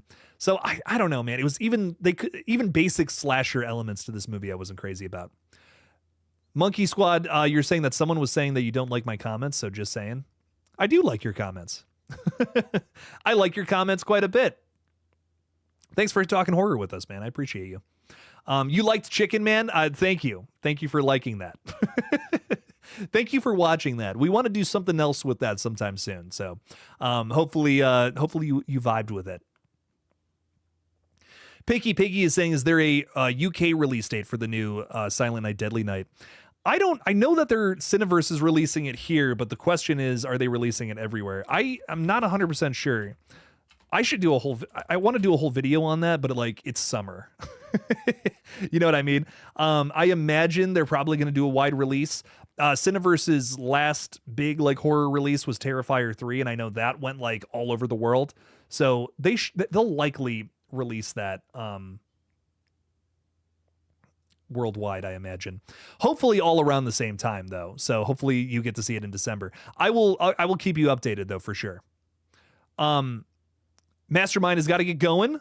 You got an EV car? You're sick as fuck, dude. Tell everyone to go see I Know What You Did Last Summer. I promise the next movie will be better. Hey, I love the optimism, bro. Thank you for hanging out with us. So much love to you. Thanks for hanging out with us. Abyss is ooh. I think that might be what, what your name is. Thank you for the $2. Saying Silent Hill movies. Also, do you like the games? You're goddamn right. I love the Silent Hill games, and I'm excited for the new movie too. I grew up with Silent Hill and Resident Evil. Like these were, I was more Resident Evil, admittedly, but like the Silent Hill games, I was always fascinated by. I think there's even an argument to say that the Silent Hill like lore and all that is even more interesting, but I love the games, and I have a soft spot for the movies big time. They are cheeseball as fuck, but man, I love them. Even the sequel, the sequel that everyone hates, oh my God, I could eat that up all day long. It scared the hell out of me when I was a kid, specifically the sequel. The first one too is great, don't get me wrong, but I love the Silent Hill movies, man. They're so bad, they're good. So much love. But this new one's coming out and a lot of people are saying it looks like trash. And I'm just like, what did you expect? Like, are you expecting, The Shining from Silent Hill 3? Come on now. No, I think it's going to be exactly what I want it to be. And I'm very excited. I hope it's a movie with lots of blood, guts, and gore, and then also some crazy, silly characters that are over the top, because that's what I want from Silent Hill. I think that's kind of a big draw to the franchise. But I'm hearing that this is a little more of a more faithful adaptation of the second game, which is cool. There's a lot of different, believe it or not, there's a lot of different Silent Hill games that are based on that story too. There's this one game in the Silent Hill franchise called Shattered. It's like Shattered Memories, I think is the subtitle. And isn't it like basically just the story of Silent Hill 2, but just like you kind of have a different play style, if I'm not mistaken. I don't know. Correct me if I'm wrong, but I feel like I've heard that before. But that game, it's a lot of fun. So, Silent Hill games also have some great music to them, some crazy looking characters, scary fucking moments. I am here for some more Silent Hill for sure. You're also saying you're really excited for the Silent Hill 1 remake. I'm glad Konami is reviving the series from the grave. Dude, I still haven't played the Silent Hill 2 remake or whatever. Is that worth my time? It probably is. It looked sick as fuck. I really want to play that. Like next time I have money, I'm kind of thinking about picking that up. Because man, that game, Silent Hill 2 is so much fun, the original, but I would love to play the remake too. Looks like it's got like just like an updated play style and all that, so I think it's gonna be really good. Personally, I'm hyped. You're saying that it's a reimagining of Silent Hill 1 without the cult. Okay, rock on. It's the first movie. Rock on. Cool. Trust me, it is. Bloober nailed it in. Okay. Bro, hell yeah. I'm hyped as fuck. Silent Hill, that's sick as that. I'm so hyped for more of that. I'm doing a gaming channel now over on GullGotha. I'm sure you guys have heard me talk about that quite for some time now. I have what's funny about this? I'm playing a new game that's like the old school style Silent Hill games where it's like the tank controls and fixed camera, but it's a new game like that's coming out this year. I just played a demo of it and I'm posting a video of it hopefully later today if I can get the edit done, maybe tomorrow morning. But it's called The Lacerator, and the demo was so much fun. Like, dude, nothing but love for this game. Abyss, I highly recommend playing the demo if you got Steam, if you got a computer. Because, dude, it's so Silent Hill and so Resident Evil, but has its own thing going on too, which is fun. So I couldn't recommend it enough. Abyss, you're also saying the cult in the games is more interesting. It's more interesting in the games, but the movie is great and I love it. Did its own thing. Yeah, I'm totally with you there. The story in the games is way better, but like the movies are just kind of like campy fun. You know what I mean? 100%. Yeah, no, I totally feel you on that. But I could talk about Silent Hill all day long. I love that franchise. Cryptic Haze is saying, no, it's kind of a kid's game, but I watched John Wolfe. Let's play on Choo Choo Charles, and now I really want to play it. You want to Choo Choo Charles? I've never heard of that. I would play that game. I kind of love the kids horror games though. I'm gonna be real; they're like a ton of fun. I've been going through Poppy Playtime recently. I'm doing another stream tomorrow, wrapping up chapter 3. And I don't know. I love that game. It's like a bunch of crazy puzzles and just like shit coming after you and ripping you apart. Like that's fun to me, man. That's That's always going to be scary, whether there's blood, guts, or gore, or if it's a toy doing it, whatever. Like that's sick. That's sick to me. So really hyped to play more of those in the future. Mr. Fawful is saying, I want the next Evil Dead to go back to having deadites feeling more like the undead rather than possessed people. Imagine the reanimated skeletons like from Army of Darkness, but in a more serious movie. That could be fucking sick, dude. Well, the best part about this franchise and the direction that they're going is that we might see something like that in the next movie, because it's coming from totally different creatives every single time. So it's everyone's new take on Evil Dead, like a fresh take on the series every single time. I'm going to do something just real quick, because I'm thinking about this. If I put this up here, the chat box there, then you won't. Okay, there we go. I like that better. Sorry, I'm just thinking about stuff, fixing it in real time. But yeah, Evil Dead Burn, the next movie that comes out is coming out next summer in that franchise. And honestly, you might see some reanimated skeletons running around ripping into people. It's called Evil Dead Burn, and flesh burns and bone doesn't. So you never know. You never know, dude. I mean, it could happen. It really could happen. But that's really funny. I love Army of Darkness, though. I love the silliness of it too, honestly. I packed up all my movies recently, which is what the boxes are for back here. We're moving into an apartment soon with my fiance, and I left a few movies out that I want to watch before we peace out. One of them is the 4K of Army of Darkness. I'm just feeling that movie big time lately. Also, one more thing about Evil Dead, I much prefer the alternate ending to that one. Let me tell you, the alternate ending to Army of Darkness is so much better than the one we got. Couldn't stress that enough. Casey Ray Vivo is saying, I loved I Know What You Did Last Summer. Jonah was amazing. He's so hot. Hey, listen, the characters were hot. I'll give you that. But his American accent was a bit cringe as he's British in real life. Ooh.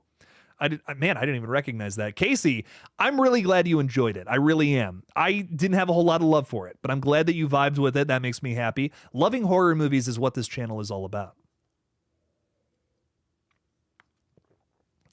But thanks for talking horror with us, my friend. Let us know any other I Know What You Did Last Summer thoughts you might have had.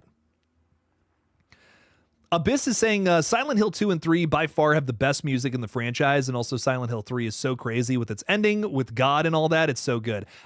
That's one I haven't played. I played the original 2 like a long time ago, Silent Hill 1 and 2. And then I haven't really, I don't think I got too much further into the franchise. I played Shattered Memories because it's got like, it did the Until Dawn thing before Until Dawn with the, what is it? The psychiatrist or whatever asking you questions, and it influences where the game goes and shit.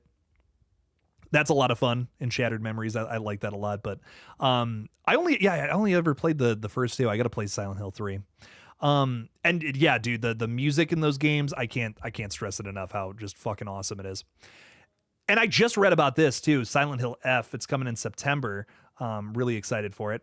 That's a day after my birthday. I think that's what I'm gonna ask my fiance for my birthday, is that game. Makunda is saying, Jake, what is your Halloween watch list? Ooh, that's a good question. I have a few movies I want to watch for sure. I didn't watch I never got around to watching Pumpkinhead last year. I really want to watch that this year. I love Pumpkinhead. It is just one of my favorites. Never got around to getting into that one last year. I just got the 4K of Trick or Treat, so I really want to watch that this October sometime. That's like an annual watch. I watch that every October. Trick or Treat is it's such a great watch. I love Little Sam with his broken lollipop cutting into people who don't give him treats. I relate. What can I say? I get it. He was right. He's right in everything he does. I mean, Sam's the best. Come on now.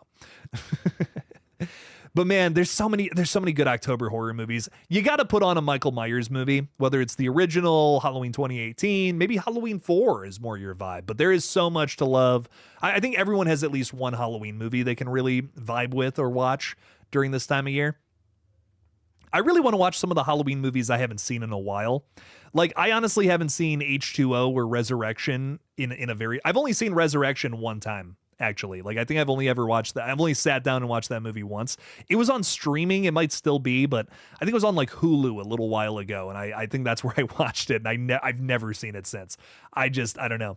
I would like to rewatch it though. It's probably my least favorite from the franchise, but I'd go back and watch it. I'd watch it one more time. At least it has Michael Myers in it, like unlike some of the other movies in this franchise. No, I'm just kidding. But there's so many great Halloween watches again. It's hard to pick. Hard to pick one or the other. Mr. Rick is saying, what is the name of the movie that's from the same director from the new Summer movie? You said something about it. I forgot what it was. I liked this movie quite a bit. It's called Do Revenge. It's over on Netflix. Less of a horror movie and more of like a teenage coming of age film, I'd say. But it's very much so based on Strangers on a Train. If you've ever seen the Hitchcock movie of the same name there, it's kind of that, but with but modern with young girls. And it's very inspired by just, I Know What You Did Last Summer, Scream, late 90s horror films, and even some like early thousands movies like Mean Girls. Totally has a Mean Girls inspiration to it. I really enjoyed it. I had a fun time with it. I feel like Jen Caton Robinson's movies work better when she's just kind of doing her own thing. I've only seen 2 movies of her, so it's kind of hard to surmise all this, but I feel like I like when she's kind of doing her own thing more than working in an established franchise personally. I thought that was a fun movie. It was fun. It was fun for what it was. I had a good time. Is it a masterpiece? No, but was it a really fun movie? Yeah, it was a good watch. I recommend it. If you liked this film, especially if you liked I Know What You Did Last Summer 2025, I recommend watching that Do Revenge. Think you'll definitely vibe with that. Casey Ray Vivo is saying my dream horror sequels are It 3, Carrie 3, Smile 3, and Orphan 3. Well, 2 of those for sure are happening, by the way, which is exciting. It Welcome the Dairy is the prequel series, so that's kind of It Chapter 3, coming out later this year. And then Orphan 3 is like confirmed to be 100% confirmed to be happening. Smile 3, there's been rumblings. I don't know if we have anything like concrete yet from Mr. Parker Finn, but rumor has it we're getting Smile 3. If I'm not mistaken. I want to Smile 3 very badly. So I'm with you there. Halloween Kills is another good one, Casey. I totally agree. Sleepy Hollow, Ty Lee, yes. Sleepy Hollow rocks. Tales of Halloween and Terrifier 1 or 2 are also awesome. I definitely am going to put those on in October for sure. Love those movies. Ooh, David, I got a recommendation for you. You want to make Home Alone a horror movie this time? Killers and Monsters Will Invade. There's a Christmas horror movie called is it Better Watch Out? Is that the name of it? It's kind of Home Alone but a Christmas horror movie, which it's a Christmas movie, but Home Alone, yeah, if you want that, Better Watch Out is a really good watch. If you've never seen that. What else do we got going on? We need a new Purge movie. Yeah, Picky Piggy Purge 6 is allegedly, that's coming from James DeMonico. They have a script. They've just turned it into Mr. Blum, the boss, and we're going to see what happens. We're going to see what happens with all that. I'm cool with another Purge movie. Why not? Not a franchise I love, not a franchise I hate, but I will definitely see whatever comes next from it. Casey is saying, I really don't understand the hate behind the new I Know What You Did Last Summer. I haven't seen the OG. Is that a bad thing? Casey, I'll be real with you. I think that's why I don't like this new film as that much, is because it's a sequel to the original I Know What You Did Last Summer.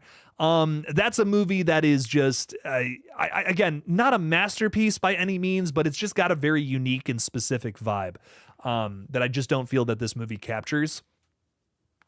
And I feel like it's a lesser product for that. So for me, I think that if this was a standalone, I would have graded it a little better. But as a sequel to I Know What You Did Last Summer, a movie that, again, not a masterpiece, but has some really well done and iconic moments throughout, I just feel like it fails. It's a film that it's really hard to explain. It's a really campy, fun movie that has such a great 90s appeal to it. But on top of that, you have some really sophisticated characters and chase sequences that lead to some crazy moments of tragedy or moments that make you feel sympathetic for characters who genuinely did a bad thing, but it's like they're still human beings. There's a little bit of you kind of deal with that. There's also some body horror in the original I Know What You Did Last Summer. This doesn't get talked about enough. That was completely absent from this new film. I love the idea that our killer is like putting shit in, what is it, Helen Shivers fucking shampoo or whatever, and her hair's falling out. It's like, that's a crazy idea. That's terrifying. That's something that's scary without even having to kill a character. It's like, fuck, that movie was awesome. But I don't know. This movie just doesn't really capture that for me personally.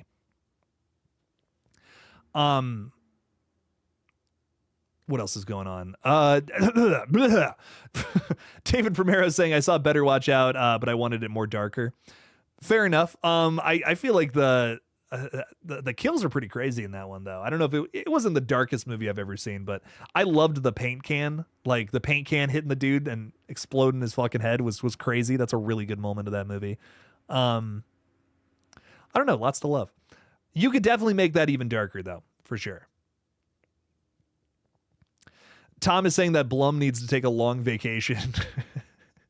You haven't been a fan of some of the Blumhouse movies recently, huh? Is that the case? I mean, that's fair. Haven't seen a whole lot of things that I've been like over the moon about from them recently. I did really like Drop though. Drop was a lot of fun. If you guys didn't see that one, I thought that was a good watch. Maybe not a movie of the year, but really cool concept that was actually kind of executed well. It's a movie about a killer using airdrop. So I was like, okay, this is, I had went into it with zero expectations, but man, I walked away and I was like, okay, I enjoyed that. That was fun. That was camp done right, in my opinion. That was really funny, but also really tension fueled and suspenseful. Like there was multiple moments of that because of the way it was shot that were way scarier than they needed to be. There's this one scene in Drop where the character goes to the bathroom and it's like shot at a top down angle where you just like it's slowly pulling out of her in this bathroom, and it just gives you this feeling of isolation that she has. She has to do something awful or the killer's gonna like harm her family, basically. And it's, ooh, man, I mean, just a really well done movie. So I don't know. When people are, I've had so many comments on the I know what you did last summer video, and they were like, "Oh, you just don't like camp. You just don't like campy B movies." And I'm like, I do. I love campy B movies. That's why I do all of this. But you have to. It's more than just, oh, I need to be laughing at the characters. No, there's more to it than just that. I mean, come on now.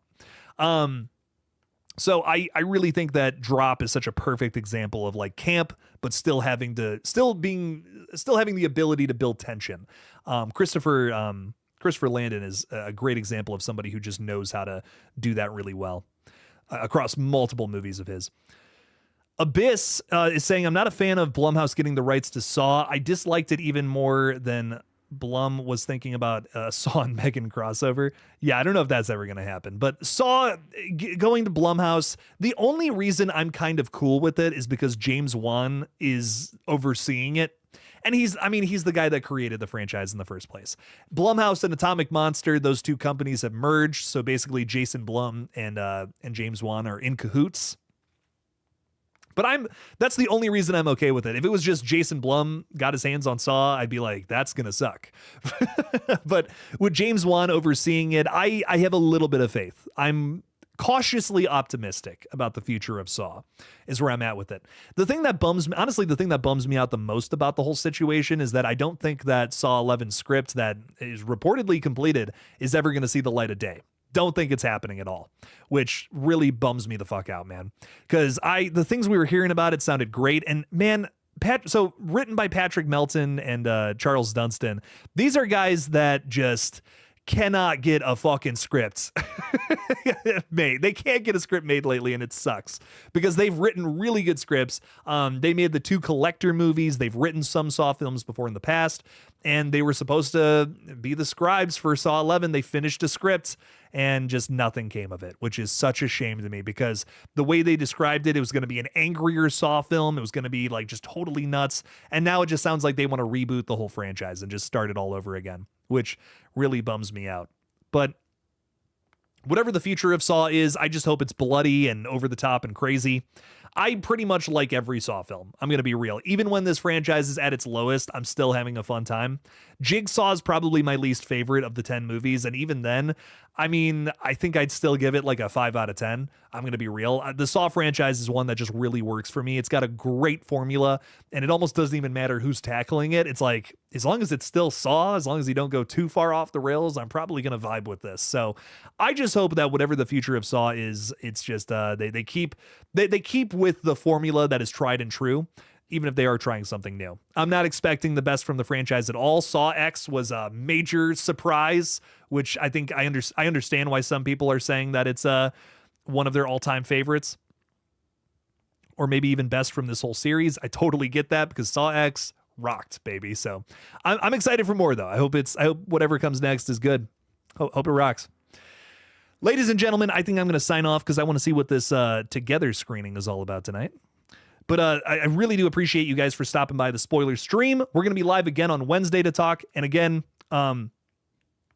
we'll be live on Tuesday playing the rest of Poppy Playtime Chapter 3 over on the gaming channel GullGotha. Please make sure to subscribe. Erica, our wonderful mod, has placed the link in the chat if you haven't subscribed. And Abyss, if you're still hanging out with us, I will absolutely try to play some Silent Hill games in the future for you, my friend. But again, thank you guys so much for hanging out with us. We'll be live again on Wednesday. Stop on by for that. New videos coming soon. And as always, don't forget to kill it out there, y'all. Peace out.